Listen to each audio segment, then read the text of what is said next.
Hi, folks. This is Don Meissner with the North Country Fishing Report. Well, we've had sort of a stalling out of the process that was taking place, where we were getting ice forming in the bays and in the backwaters, and some people were getting out on the ice. Well, we've had changes in weather.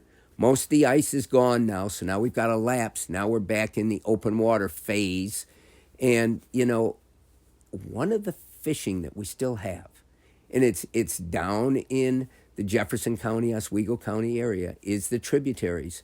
And we all can take part in this. It doesn't take that long to drive down there, spend a day, and try to catch steelhead. It's not like going for salmon. Steelhead come in there. They're alive. They're in there to eat, not to spawn. They're in there to eat and find egg sacs. And I think way back when I was 36 years old and started rod and reel streamside. Didn't know what I was doing, really. I didn't really have that much experience at anything. And I remember the first show I did.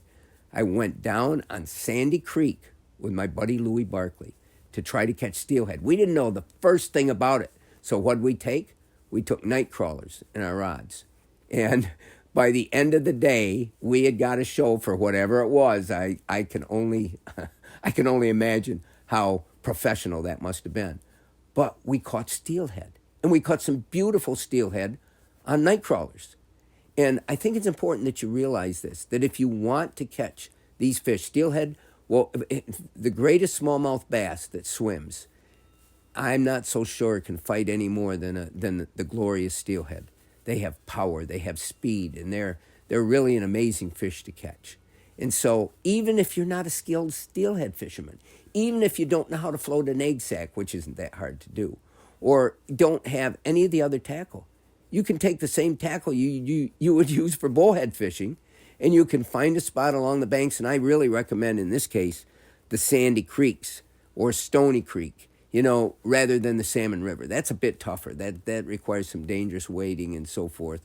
But those smaller creeks, you can fish along the shore. You can find a spot. And I'm telling you, they will hit worms readily. And you might have a chance to catch fish that you'd never thought you'd have the opportunity to catch before. And now is the time to do it. Now is a perfect time. That with all the changes in weather and the rains and so forth, these fish have moved into both of these creeks, and you could have some fabulous luck.